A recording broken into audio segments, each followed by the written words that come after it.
Hello friends, ఇప్పుడు ఎక్కడ చూసినా క్రికెట్ మ్యాచ్లో వినపడుతున్న పేరు డబ్ల్యూటీసీ ఫైనల్.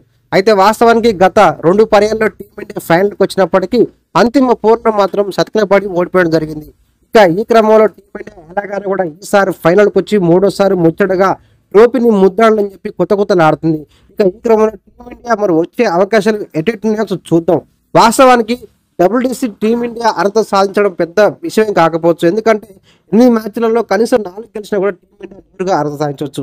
అయితే వరుసగా టెస్టులో న్యూజిలాండ్ పైన హోమ్ గ్రౌండ్లో 3 మ్యాచ్లలో ఓడిపోయి ఇటు విమర్శల నుంచి అదేవిధంగా లెజెండ్ క్రికెట్ నుంచి ఎన్నో విమర్శలు ఎదుర్కొని టీమిండియా. అయితే వాస్తవానికి ఆస్ట్రేలియా టూర్లో అటువంటి పునరావృతం కావద్దు అనుకున్నటువంటి టీమిండియా మొట్టమొదటి మ్యాచ్లో 200 పైన స్కోర్ తోటి ఘన విజయం సాధించి మొత్తానికైతే నెంబర్ 1 పొజిషన్లో వచ్చింది.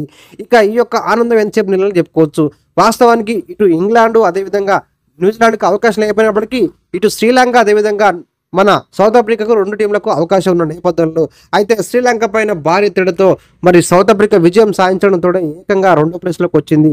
ఇక 2వ ప్లేస్లో ఉన్నటువంటి ఆస్ట్రేలియా నేరుగా 3వ ప్లేస్లో పోయింది. ఇక ఏది ఏమైనా కూడా ఉన్నటువంటి 4 మ్యాచ్ల్లో కనీసం టీమిండియా 2 మ్యాచ్లలో గెలవాలని చెప్పి అభిమానులు కోరుకుంటున్నారు.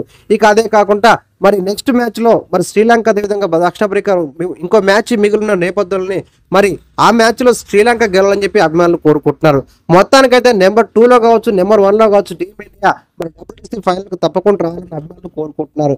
ఎందుకంటే లెజెండ్ క్రికెట్ అయినటువంటి రోహిత్ శర్మ కావచ్చు అదేవిధంగా విరాట్ కోహ్లీ కావచ్చు ఇద్దరు ఆటగారికి చివరిది కావున టెస్ట్ ఛాంపియన్షిప్ తప్పకుండా ఫైనల్కి వచ్చి కప్పు సాధించాలని చెప్పి అభిమానులు కోరుకుంటున్నారు. మరి మనం కూడా కోరుకుందాం ఫ్రెండ్స్.